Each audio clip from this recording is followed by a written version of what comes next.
السلام علیکم ورحمۃ اللہ وبرکاتہ۔ الحمدللہ والصلاة والسلام علی رسول اللہ صلی اللہ علیہ وسلم۔ رب اشرح لی صدری ویسر لی امری واحلل عقدۃ من لسانی یفقہوا قولی۔ اللہم ارنا الحق حقا وارزقنا اتباعہ وارنا الباطل باطلا وارزقنا اجتنابہ، آمین یا رب العالمین۔ قرآن کا مطالعہ مختصر تشریح کے ساتھ، خلاصے کے ساتھ اور مختصر پیغام کے ساتھ سورہ بقرہ آیات 178 سے 182 کے اندر جو اسباق ہیں انشاءاللہ اس کا جائزہ لیتے ہیں۔ اعوذ باللہ من الشیطان الرجیم، بسم اللہ الرحمن الرحیم۔ فرمایا یا ایھا الذین آمنوا کتب علیکم القصاص فی القتلى الحر بالحر والعبد بالعبد والأنثى بالأنثى فمن أوفي له من أخيه شيء فاتباع بالمعروف وأداء إليه بإحسان ذلك تخفيف من ربكم ورحمة فمن اعتدى بعد ذلك فله عذاب أليم۔ اس میں حکم اول قصاص کے لفظی معنی مماثلت کے ہیں۔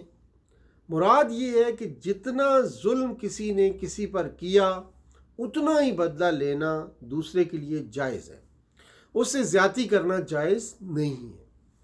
اس لیے اصطلاح شرع میں قصاص کہا جاتا ہے قتل کرنے اور زخم لگانے کی اس سزا کو جس میں مساوات اور مماثلت کی رعایت کی گئی ہو، اس کو قصاص کہتے ہیں۔ قتل قابل راضی نامہ جرم ہے۔ مقتول کے وارث کو قاتل کا بھائی کہہ کر نہایت لطیف طریقے سے اس سے نرمی اختیار کرنے کی سفارش بھی کر دی گئی، یعنی وہ قصاص معاف کر دے اور دیت لے لے۔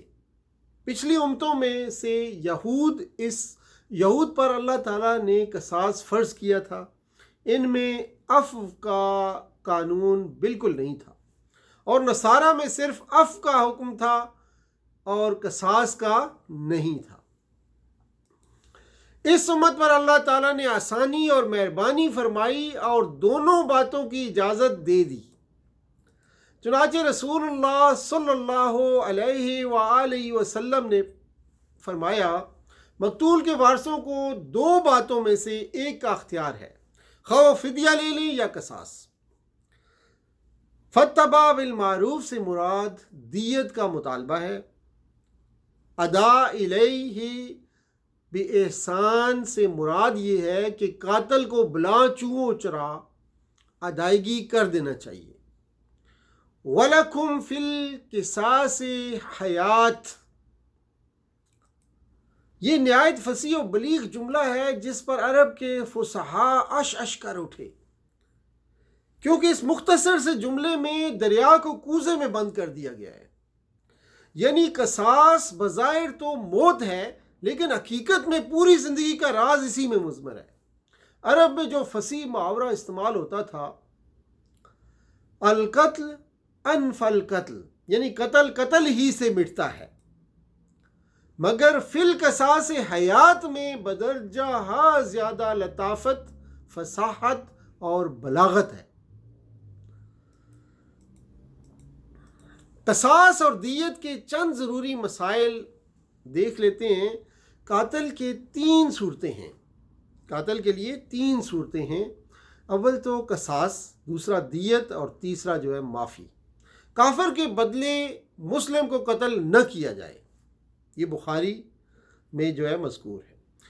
یہ اس صورت میں ہے جبکہ کافر حربی ہو، اور اگر ذمی ہو تو اس کا قصاص یا دیت یا عفو ضروری ہے۔ اگر باپ بیٹے کو قتل کر دے تو اس سے قصاص نہیں لیا جائے گا۔ جان کی دیت 100 اونٹ ہے یا ان کی قیمت کے برابر۔ میت کو وصیت کا حکم اور مسائل۔ جاہلیت میں یہ دستور تھا کہ ترکہ کے وارث صرف بیوی اور اولاد، بالخصوص اولاد نرینہ ہوا کرتی تھی، جیسا کہ آج کل مسلمانوں میں بھی عموماً رواج یہی چل نکلا ہے۔ ماں باپ اور سب اقارب محروم رہتے ہیں۔ اس آیت کی روح سے مرنے والے پر انصاف کے ساتھ والدین اور اقارب کے لیے وصیت کرنا فرض قرار دیا گیا ہے۔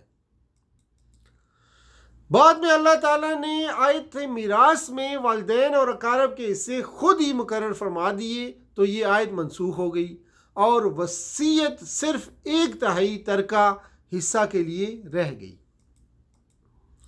یعنی مرنے والے نے وصیت انصاف کے ساتھ کی ہو مگر کوئی بااختیار وارث اس میں ترمیم کر دے یا چند وارث مل کر تبدیلی کر دیں تو وہ سب گناہگار ہوں گے۔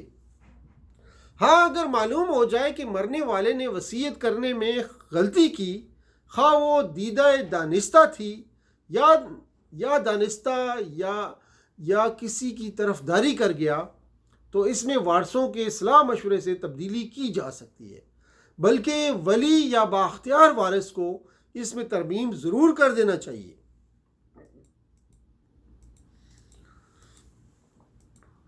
تو یہ چند ایک چیزیں تھیں جو آج آپ نے ان آیات میں ملاحظہ کیں، اسی پہ اکتفا کرتے ہیں۔ وآخر دعوانا ان الحمدللہ رب العالمین وصلی اللہ تعالی علی خیر خلقہ محمد وعلی آلہ واصحابہ اجمعین برحمتک یا ارحم الراحمین۔ والسلام علیکم ورحمۃ اللہ وبرکاتہ۔